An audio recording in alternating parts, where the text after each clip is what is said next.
Thank you, Bill, and thank you all, and thank you for still being here at this stage in the conference. You know, you always wonder when you're at the end what people have to say, so we're grateful for that welcome. We thought we'd still spend a bit of time introducing ourselves before we get into a bit of a conversation. So as Bill said, I am Secretary of the Order Committee for the Methodist Church, and also serve as Free Church Chaplain at the University of Warwick. But also relevant to this particular conversation, I was one of the founding trustees of Dignity and Worth, the charity that works in the Methodist Church for the participation of LGBT plus people in the church, and were a particular part of some of the decisions which we'll come to that the Methodist Church has made about marriage and relationships. I'm also currently studying for a PhD in theology at the University of Leeds, exploring queer theologies of holiness, in which I look at rereading some of John Wesley's texts about holiness from a queer perspective. So in many situations in my life, I'm conscious of wearing multiple hats, and I'm particularly conscious of that for this conversation, particularly having sort of almost crossed the fence from the kind of agitators for changes to now in my faith and order role. We will in due course have to say more things about marriage and relationships, and I sit in a different place now. So yeah, I feel the tension, so let's just stay there and I'll pass to Bev before I dig myself into a hole. And I think that theme of tensions might well come out a little bit more as we carry on with our conversation. So just to fill in on me and my work today, I'm a feminist philosopher of religion. So issues surrounding women, sexuality, the way in which that's informed questions in religion and theology has always been really important in my work.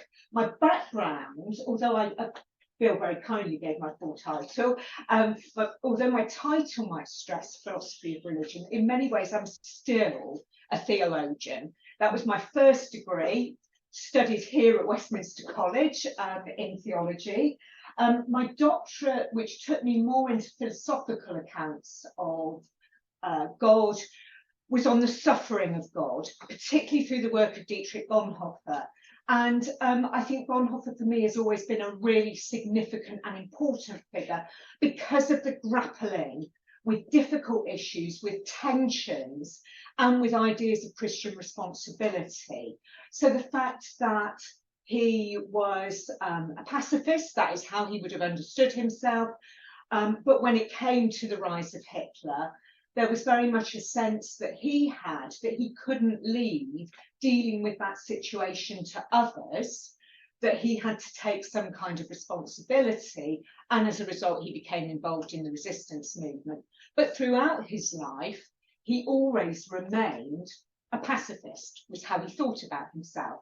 But there was that real sense that he was having to grapple with something extremely difficult, extremely hard. It wasn't straightforward. And so I've always kind of liked that, and I suspect that will come out in our conversation, that sense of what do you do with the messiness of life. Perhaps for that reason, the themes that I've become really interested in over the last few years are failure, how we engage with failure, whether there is a creative space that arises out of failure, ideas of loss and how we cope with loss. What do we do with loss? How do we make it the basis for better forms of relationship? And also more recently, well, I say more recently, it's been a theme that's threaded through my work, I guess. I'm really interested in what we do with death, because we're faced with a situation that isn't just about our own individual deaths or the deaths of people we love. We're also faced with the spectre really of planetary death, and what do we do about that? So all of those things I think will probably feed into the kind of things we're talking about this afternoon. I think that's absolutely right, and thank you for that. We thought it might be helpful to start, and we've been given the very broad title relationships, and so we're going to try and start in the sort of human relationships and perhaps romantic relationships place first, and then look as we move through the conversation perhaps to broaden that idea out and perhaps draw on some of what we've heard through the earlier parts of the day to think about relationship in a broader category. But though I find myself frequently immersed in what the Methodist Conference has and hasn't done, we didn't want to make the assumption that all of you are just the same. So before we start talking about the effective decisions the Methodist Church has made, we thought it might be helpful just to introduce some of those. So for some people who will already know all about this, apologies for others I hope this is useful. You're probably aware that in 2021, the Methodist Conference changed our discipline on marriage, so that the Methodist Church now officially recognises two understandings of marriage, namely that one is that marriage can only be between a man and a woman, the other of which is that marriage can be between any two people. We affirm that both of those understandings are found within the Methodist Church, and our ministers and Methodist members and churches to make decisions in accordance with their conscience as to what their practice is. Alongside that, we affirmed an understanding of cohabitation, and we requested services for the celebration of civil partnerships. And that was against a background where previously we'd simply said we affirm the traditional understanding of the church, namely faithfulness in marriage and celibacy outside of it. So we've moved from a kind of, at least on paper, single unified position to a position that actually acknowledges quite a sense of diversity and variety of opinion. And all of that shaped by, within the report that was put to the conference, this idea of good relating. So what in a relationship makes for good patterns of relating, and that was roughly speaking the criteria the report used to try and argue for this broader sense of recognition of relationships. I think that makes sense. Yes, I think it does. And sorry, here's a confession. So I was outside the church for a long time, and it was around issues of sexuality. I was really troubled that the church, it seemed to me, got caught up only really with discussing relationships when it came to sexual, intimate relationships. Usually relationships that the world had decided about, which is basically, isn't it, to do with whether people have good relationships or not. So why is the church still obsessing about homosexuality or, yeah, I suppose that. And that was what forced me out of the church at one point. I just couldn't cope with the what I saw as level of kind of irrelevance, really, in the church. And I think it was around the time of the Jeffrey John, I don't even know what to call that. I wonder if I almost call it a tragedy in some ways, of basically making this so significant that somebody would be driven out of the position of priesthood or bishop. And it just seemed to me, what's the point of that? I don't want to be identified with this. So it was that kind of pushed me out. And every so often when the church publishes yet another report on sexuality or relationship or however it's first, my heart sinks. Because I kind of want the church to move on. And I'm reassured by what you say about the good relationship. What constitutes the kind of relationship that will enable flourishing? Because it seems to me that that is what the church should be most concerned with, is how do we flourish as human beings? What makes for the good life? What makes for a life of fulfillment in some ways? And sometimes it feels like we're stuck in a kind of debate around things like marriage, which probably the rest of the world doesn't care that much about. I don't know, perhaps the rest of the world, perhaps the secular world doesn't care that much about. So I suppose my question to you, Mark, is are we now at a stage where we can finally go, yeah, let's get on with these bigger questions of what it might mean to talk about good relationship, what might enable human flourishing, what does it mean to have, I don't know, a good relationship with the planet, those kind of questions, rather than getting caught up on those kind of questions. I don't know. Yeah. I mean, that sounds quite grumpy, doesn't it? I do my fair share of grumpiness in this today. I think, yeah, at one level, I think, yes, in some ways we are. In some ways, we've made some of the hard decisions that we had to do, and we have a position, I think, that gives us room, at least, to have some of those conversations. I mean, I think there's a great temptation to want to kind of say that's done and dusted, and we haven't got anything more to think about. And I struggle with that a bit because the church's story with LGBT people in particular has been long and painful. Various of us still carry many of the scars of that, and that doesn't go away because we've made some decisions. However, I do think it puts us into a place where we can have some of those broader conversations. Though that said, it does ask the question of who is we. And is we, the people in this room, is we the Methodist Church? I mean, I think we are occasionally allowed to mention other Christians in this conference. And of course, you know, the Church of England is going to be debating all of this again very shortly at its General Synod. And that's looking like it's going to be very fractious. And as you say, I really resonated with every time the church says something new, you sort of think, oh, goodness me, where are we going? Are we going to say anything very helpful? Also, I think what's emerged for me from the morning session in particular was, what do you do about a difficult, painful, complex past? Yeah.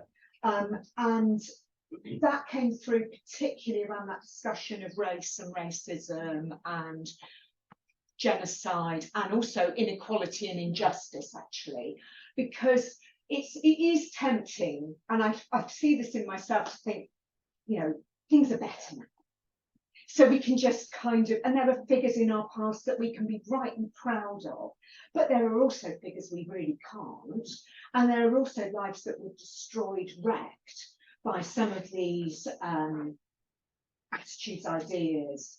What do you do? What do you do with that messy history so that you don't end up papering over it in a way that means that when we have to address concerns and issues now, we kind of are almost making again all the same mistakes, because we're not really engaging with what is quite a difficult, a really difficult past. I mean, I agree. I think there's a real temptation in, at least I feel it, and I think the Methodist Church feels it. We want to tell a good story. You know, we like to tell the stories about when we've been on the side of justice and when we've done good things, and those are encouraging, and that's quite natural.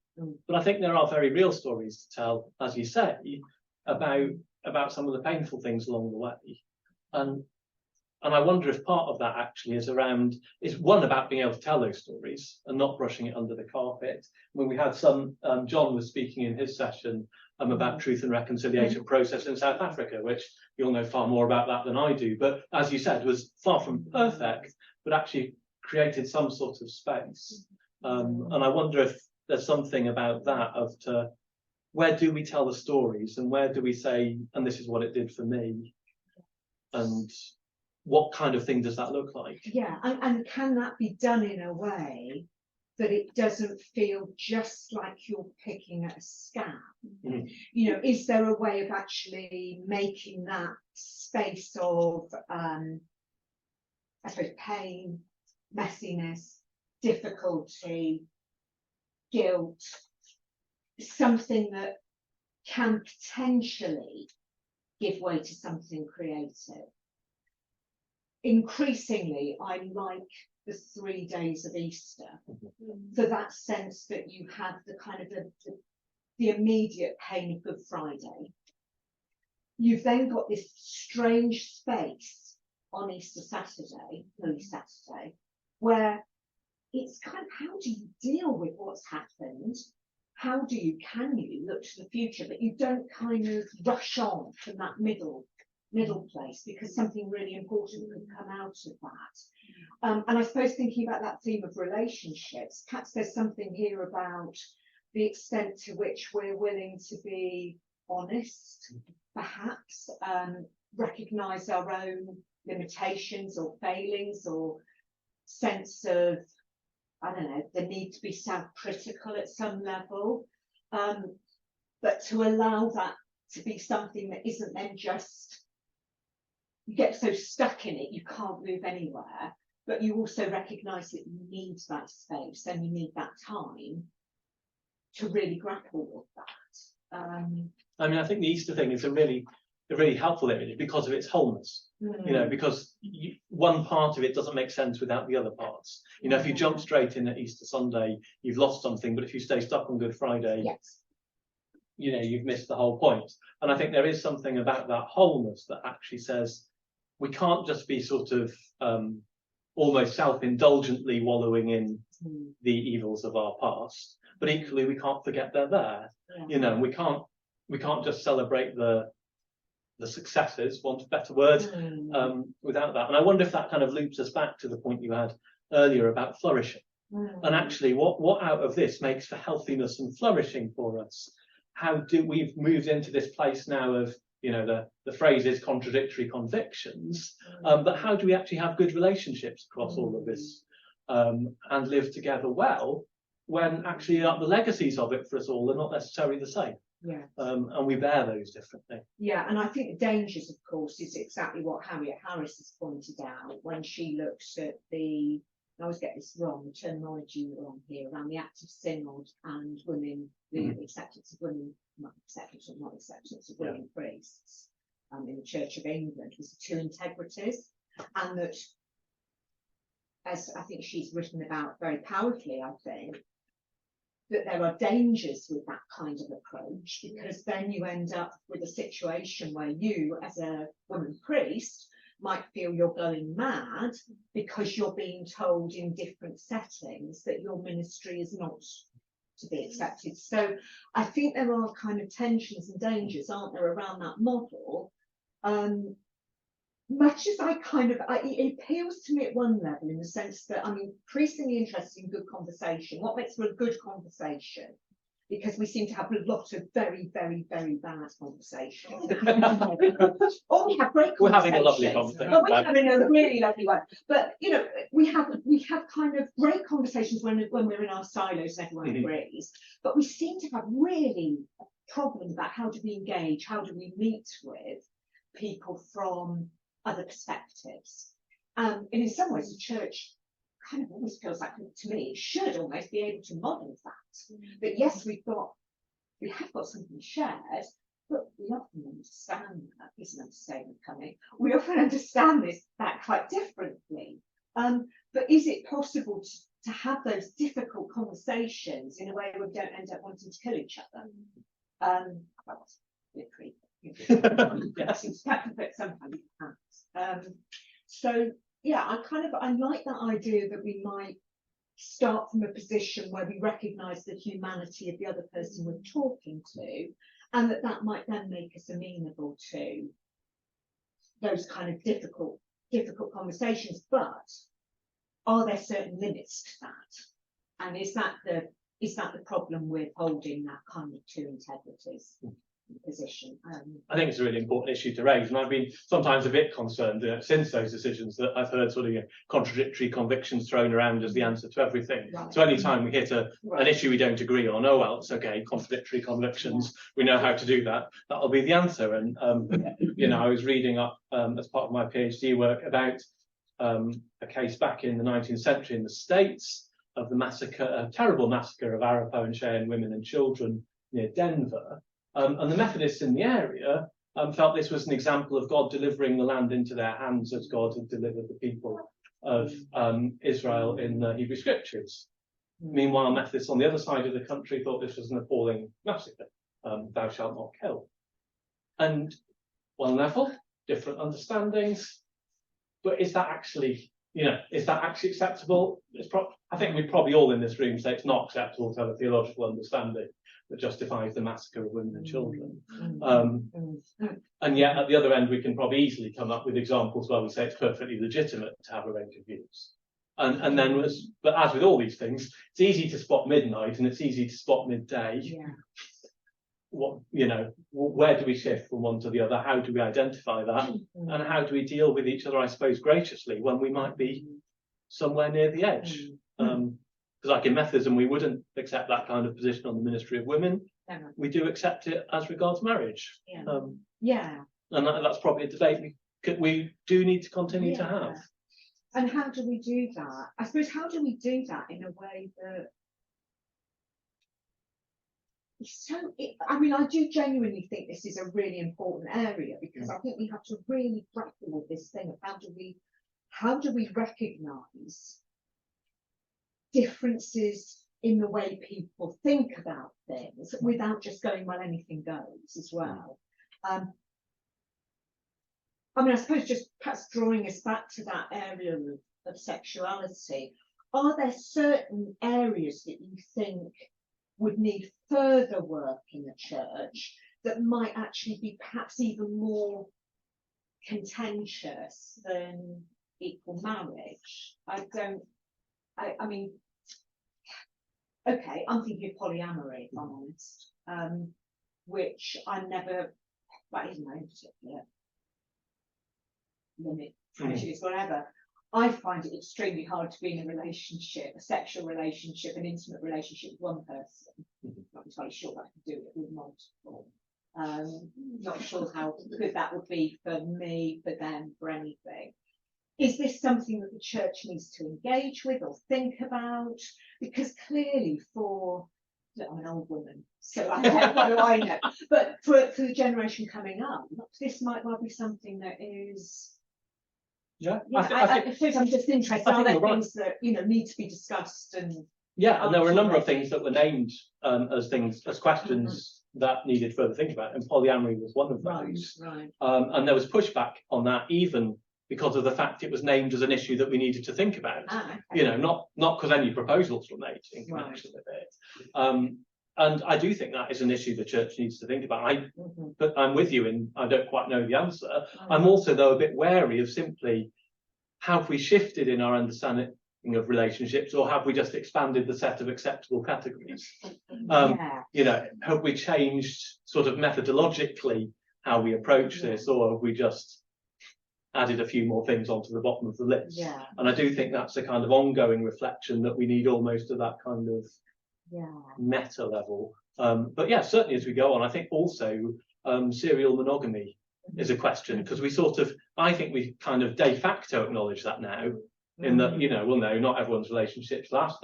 We can be pastoral about that. They might have another, but actually, I might be tempted to argue societally that's actually a normal pattern of life now. Yes. But actually, that doesn't fit in how we articulate our theologies of relationship, because we say our ideal is lifelong, and maybe that's right, or maybe it should still be right, or maybe it shouldn't. And I do think we may have to think more about that, for example. I think that's why when I think it must have come from you, Bill, the idea of doing a discussion on relationship. I really felt I wanted it broadened, because it just struck me that sometimes we can get sort of caught up so much with ideas of those kind of situations, or that it becomes very much about personal relationships rather than some of these bigger things around perhaps what constitutes human flourishing and what might happen to notions of, I don't know, community, relationship with the world. I'm kind of really interested in that. How do we have a good relationship with our planet? How do we understand ourselves as animals, actually, who are in this living world and part of a whole web of life? You know, how do we understand that? How do we cultivate a better relationship with that? And that sometimes when we see that tag, it automatically becomes about human sexual relationships, that's what we mean, rather than this broader understanding of what constitutes a relationship. And I was kind of thinking about that a little bit as well with the first brilliant talk by Pippa, which brought out, it seemed to me, this question of how, for me at least, how patronising we can be about groups who we see as somehow over there, you know, the poor. You know, rather than ever thinking that they might be part of the congregation, or, you know, how are we developing our community? How are we modelling the kingdom of God, I suppose? And it struck me that would be a really good thing to think about, you know, and also kind of inequality around gender identity, or any of those things. How do we talk about these things without talking about groups who are out here, but actually recognising people who are part of, or hopefully a part of our community, our church? So there were kind of a lot of strands for me that come from that discussion of relationship and what constitutes relationship. Yes, and I think that it kind of brings us, someone earlier was talking about humility.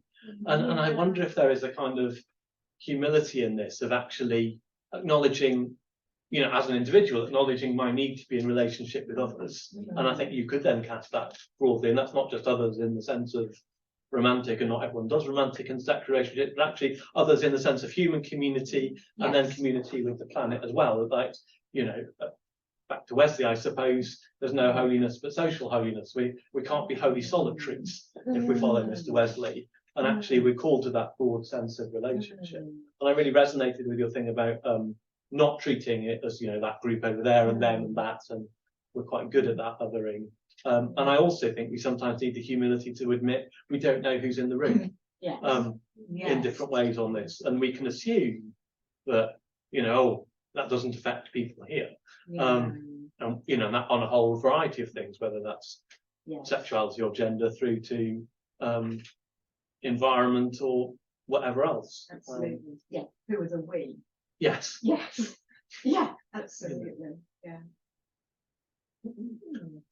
You know, I remember hearing a supernumerary minister in one of the debates about this, sort of saying how after it he would go home to his wife and they would talk through how ridiculous the debate we'd had was in synod. And you're like, this is exactly the point. You can stand up and say that without controversy. Yes. You know, others in this room at that time couldn't. And you know, that you don't necessarily realise who is in the room. Yeah. I mean, I wonder how you think this kind of might relate into questions of, we've heard a bit earlier in the day about the coming of God's reign or God's kingdom. And I mean, I wonder how you think this kind of patterns of relationship might help us towards a vision of realising that reign of God. That's good. If anything, actually, it was that question that made me return to church, because it provided a space where you actually were likely to meet people from a whole range of backgrounds, lives, perspectives, in a way that as an academic you can often find yourself in a place where it's very rarefied. And that there was something about the church that seemed to model what I thought the kingdom of God might be. I'm very aware that the church that I'm a member of, so Cowley Road's going to get a shout out at this point, is one that is ethnically diverse, economically diverse, educationally diverse. We're quite small, but there's an awful lot of just different perspectives in there, and that it felt like we were kind of, I don't know, I was with people that I would never have otherwise met. And it strikes me that that's where, for me, the church can potentially be most powerful. And that's where the local perhaps comes in as well. Tim, communitarianism, it's an image.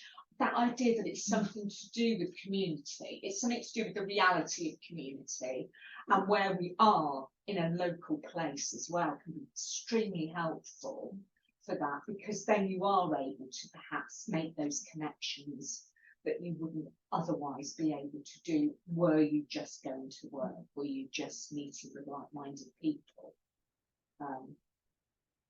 Which is a bit strange to say that about the church, isn't it? Because you kind of hope that the church is like-minded, but I don't know. I always felt that there was more diversity, but also an understanding and acceptance, because you were dealing with people on a daily basis. Perhaps it's because it's a small congregation, you've got to get on. Perhaps it's easier in bigger congregations to do that kind of stuff, and I don't know. But is it perhaps that the church can be a place that holds before us the potential of relationship even when we're not like-minded? Yes.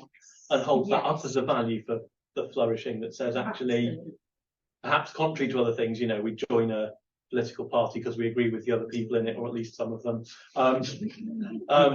Whereas actually in principle in church, you know, this should be about a kind of open community, and we're bound by something that is greater than whether you and I agree about whichever relationship question we might be discussing at the moment. Yeah, and I think that's a really good point. Again, at one point I was a Labour councillor in Oxford, and in part I kind of got involved in political politics, you know, that sort of party politics, because of that sense of community. I like that idea that you're with people, you're in a collective, and you're working together for something. But it can be Finally, you know, I mean, you're sort of dancing on pinheads almost around, and all the small differences become massive. And so there was something that I actually found quite liberating about the church in precisely the way you described, which was this sense that you're aware that things aren't right in the world, you're aware that things aren't right in yourself, and that together you're trying to move into this space to be together with God. And that kind of was for me, such a powerful thing, that then you were able to kind of recognise that there were these differences, but they were held somehow. I know they're not always held, but it just felt that it was a place where that was possible. Yeah, and I think that gives us that bit of vision for, you know, lots of what we've been talking about today sort of takes us into the kind of the transformation of the world, the transformation of society. And for me, it kind of always has to begin at that kind of transformation of ourselves. Yes. And our church communities, because, you know, sometimes at our worst, I think, as the church, we've imagined that we can go out and transform other things, and put it to rights. And what you need is just what we've got. And yet, actually, I think there's that beginning, isn't it? To say, actually, we don't kind of come together as a church, as a group of perfect people or perfect community. We're here to learn what it is to be in good relationship. And out of that to promote good relating in the world. And I'm going to look at Miriam at this point and then make some say about Cowley Road. You know, in some ways we're a bunch of oddballs. And that I kind of like. I think that is. Sorry, is that your new church mission statement? I kind of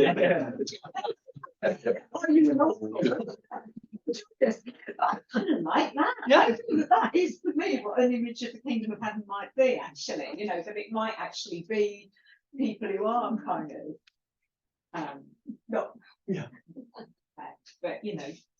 Yeah, but actually there isn't a kind of here's the ideal Christian, and once you look like this, in you come.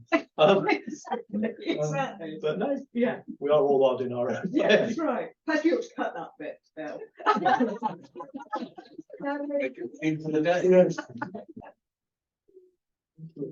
Don't know how we're doing for time. Do we want to take anything from the floor? I would like to, really, because I think I'm going to start doing my usual, what I like to call flat waffle. So I'm going to stop now, but I think you should. Yeah, I think that would be great. That's why I think that'd be lovely. Moderate comments or questions.